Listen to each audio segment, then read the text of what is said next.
తాడేపల్లిగూడెం గ్రామ దేవత బొలిసలమ్మను ఈ రోజు ఆషాఢ మాసం శుక్రవారం సందర్భంగా శాకంబరి దేవిగా అలంకరించారు. భక్తులైతే బారులు తీరారు. అనంతరం కూడా అమ్మవారికి వితరణ అనంతరం అన్న సమారాధన కార్యక్రమం కూడా జరుగుతుంది. తాడేపల్లిగూడెం ప్రముఖులందరూ ఈ రోజు అమ్మవారిని దర్శించుకున్నారు. ఆషాఢ మాసం సందర్భంగా అన్న సమారాధన కార్యక్రమం కూడా నిర్వహించనున్నారు.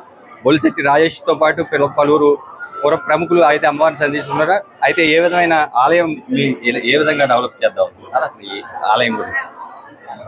ఆల్రెడీ 2014 నుంచి 19 వరకు అప్పుడు చిన్న గుడి ఉండేదండి. మనకి మావుళ్ళం గుడితో పోల్చినప్పుడు మనం చాలా తక్కువగా ఉందని ఫీల్ అయ్యేవాళ్ళం. అప్పుడు ఆ 2014లో మున్సిపల్ చైర్మన్ గా ఉన్నటువంటి ఇప్పుడు ఎమ్మెల్యే బొలిశెట్టి శ్రీనివాస్ గారు అప్పుడే దీనికి ఒక మొదటి ఇటుకని ఇక్కడ పేర్చడం జరిగింది.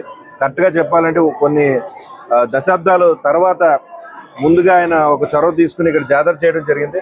ఆ జాతర తర్వాత మనకి ఈ గుడి ప్రాంగణం ఇంత పెద్దదవడానికి అప్పట్లో ఉన్న దేవాదాయ శాఖ మంత్రి గారు మన పైడికొండల మాణిక్యాలరావు గారు సహాయంతో ఇంత పెద్ద ఆలయాన్ని నిర్మించడం జరిగింది. ఆ తర్వాత 2019 నుంచి 24 వరకు కొంత డెవలప్మెంట్ ఆగినా కూడా ఇప్పుడు మళ్ళీ అమ్మవారు మనకు అవకాశం వచ్చింది. మన చేతులారా ఇప్పుడు ఏదైతే మనం చెప్పుకుంటున్నామో మావుళ్ళం గుడి అని లేకపోతే పెద్దింట్లమ్మ గుడి అని దానికి తగ్గట్టుగా దానికి పైగా మనం ఎంత దాంతో మించి మనం ఏం చేయగలం అనేది మా ఆలోచనలో ఉంది. ఖచ్చితంగా చేసి చూపిస్తాం. చేయకుండా చెప్పడం కంటే చేసిన తర్వాత ఇలా చేసామని చూపించడానికి మేము ఎప్పుడు ముందుగా ఉంటాం, రెడీగా ఉంటాం. జాతర మళ్ళీ చేసే అవకాశం ఉందండి? ఖచ్చితంగా ఉందండి. మీ అందరం ఆలోచన కూడా చేస్తాము. ఎప్పుడు అనేది ఎంత తొందరలో అయితే అంత తొందరలో మీ అందరికీ కూడా చెప్పే అవకాశం ఉంది.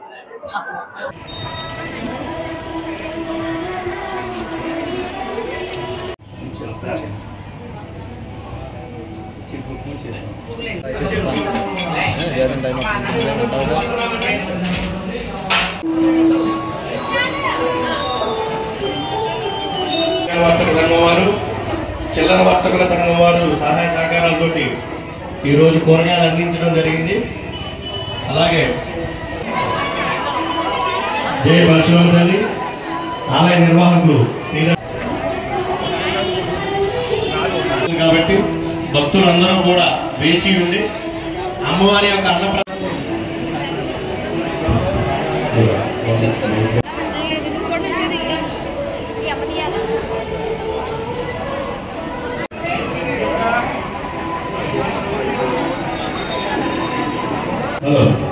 మీ యొక్క శుభకార్యాలు అమ్మవారి యొక్క సన్నిధిలో అమ్మవారి వైరస్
అదే ఇప్పుడే నైవేద్యం అయిందని స్టార్ట్ చేశారండి.